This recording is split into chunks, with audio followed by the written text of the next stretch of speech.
චීනයේ එක්තරා ගමක මාලියන් කියලා පුංචි ළමයෙක් ජීවත් වුණා. එයා චිත්‍ර අඳින්න හරිම ආසයි. මාලියන්ගේ විනෝදාංශය වුණේ චිත්‍ර අඳින එක.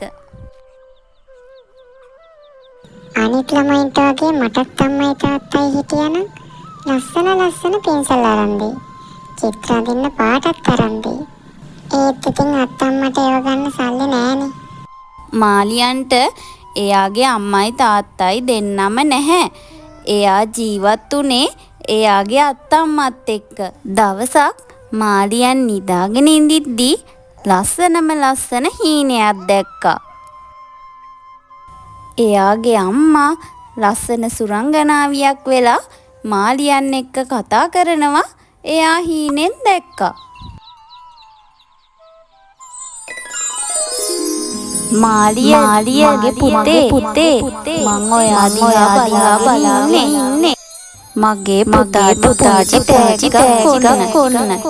මේක මගේ පුතා වැඩ විතරක් කරන්න ඕනේ. මම මගේ පුතාට ගොඩාක් ආදරේ. මාලියන් උදේ නැගිටිනකොට එයා ආසම පින්සලක් එයාගේ මේසේ උඩ තිබුණා. හැබැයි මේක නිකම් පින්සලක් නෙමෙයි. මේක මැජික් පින්සලක්.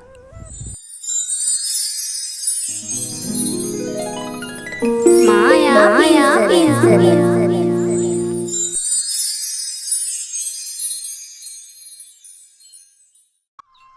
මේ ගමේ හිටපු මිනිස්සුන්ට ප්‍රශ්න ගොඩක් තිබුණා.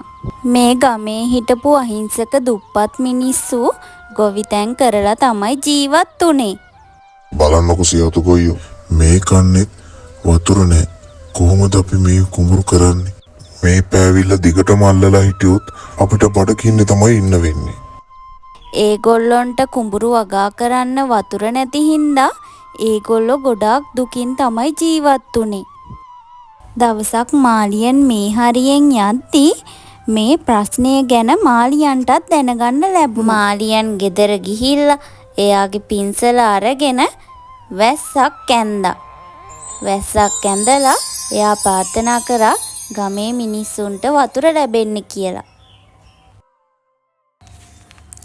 හරිම පුදුම දෙයක් තමයි සිද්ධ වුනේ. ඒ වෙලාවෙම ලොකු වැස්සක් වහින්න පටන් ගත්තා. ගමේ අයට හරිම සතුටුයි. දැන් ඉතින් එයාලගේ ගොවිතැන් වැඩ හිතේ හැටියට කරගන්න පුළුවන්.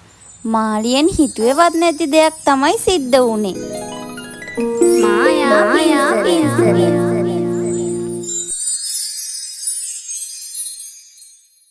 මාලියන්ගේ ගමට තවත් ලස්සන දවසක් උදා වුණා.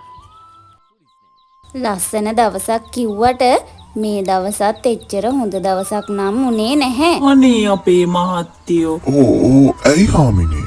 අපේ එළදෙන කොහේ ගිහිල්ලාද දන්නේ. එහාලියද්දේ තමයි උදේ බැඳලා හිටියේ. ඔව් හාමිනේ මං කඩපිලට යනකොටත් අපේ රත්ති මහතුමුන්දලගේ එහාලියද්ද නොවේ හිටියේ.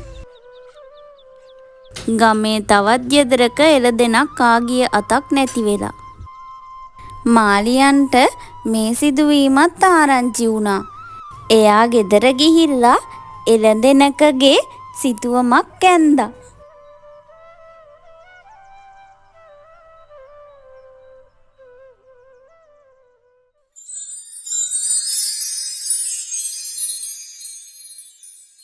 හරිම පුදුම දෙයක් තමයි සිද්ධ වුනේ. මාලියන් චිත්‍රය ඇඳ වගේම ඒ දේ හැබෑ වුණා. මාලියන්ට වෙච්ච දේ හිතා ගන්න බැරි වුණා. එයා ගෙදර ගිහිල්ලා ආච්චි අම්මට මේ විස්තරේ කිව්වා.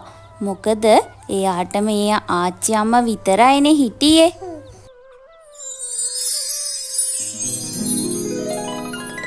මායා පින්සල.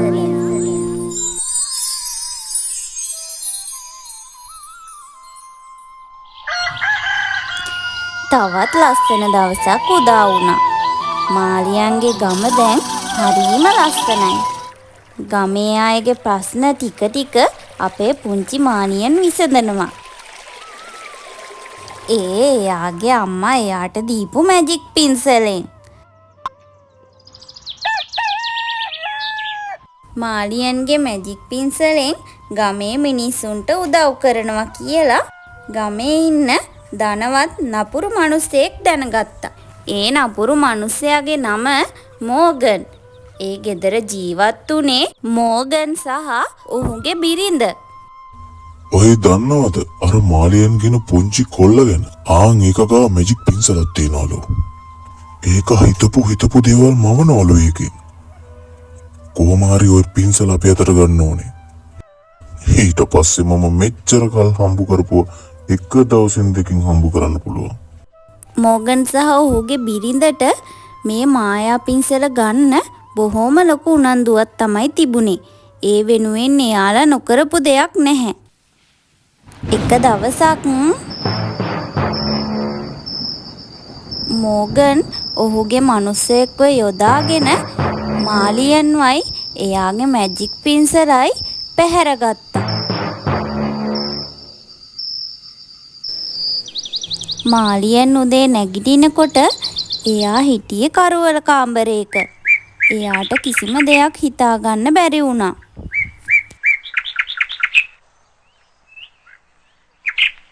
මේ වෙනකොටත් මාලියන්ගේ මැජික් පින්සල හොරකම් කරපු මෝගන් එක එක සිතුවම් ඇඳලා ඒවා හැබෑ වෙනවද කියලා උත්සාහ කරමින් හිටියා.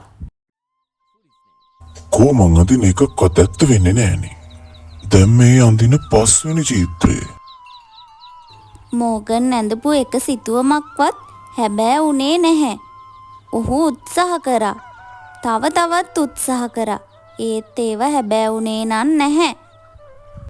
අඳින හැම සිතුවමක්ම හැබෑ නොවුන නිසා මෝගන් හිතුවා මේ පින්සල මැජික් පින්සලක් නෙවෙයි කියලා. ඔහු තීරණය කළා මාලියන්ගෙන් මේ ගැන අහන්න. ඔහු මාලියන්ට තර්ජනය කරා. ඇහුණද පොඩි ළමයෝ? තමුන් මේකේ රහස මට නොකිව්වොත් තමුන්ව මං හැමදාටම මේකේ හිර කරලා තියනවා. තේරුණාද? පුංචි මාලියන්ව නපුරු මෝගන් හොඳටම බය කරා. මට ඕනේ මේ ලෝකේ ධනවත්ම මිනිස්සයා වෙන්න. තමුන් මට උදව් කරන්න ඕනේ. තමුන් මට රත්තරන් කන්දක් මවලා දෙන්න ඕනේ මේ පින්සලෙන්. එහෙම නැති වුණොත් තමුන්ට ගොඩක් කරදර වලට මුහුණ දෙන්න වෙයි. මෝගන්ගේ කීමට එකඟ වුණ පුංචි මාලියන් මෝගන් එක්ක රත්තරන් කන්දක් මවන්න යන්න පිටත් වුණා.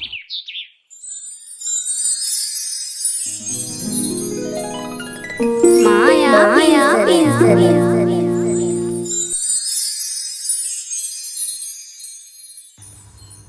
පුංචි මාලියන් මුලින්ම රත්තරන් කන්දක් මැව්වා.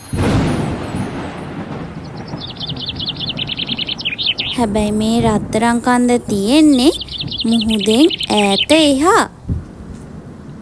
මාලියන් ඔවුන්ට යන්න බෝට්ටුවකුත් මැව්වා. රත්තරන් කන්ද. අන්න අර තියෙන රත්තරන් කන්ද. දැන් මම තමයි මේ ලෝකේ ඉන්න ධනවත්ම පුද්ගලයා.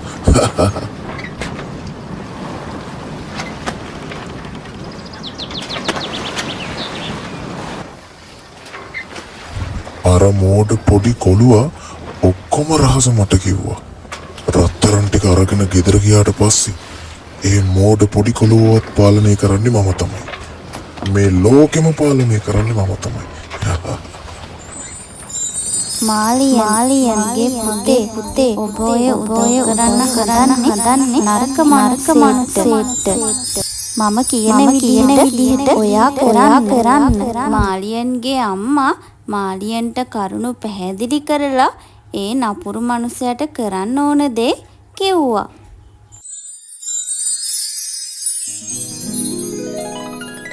මායා පින්සල.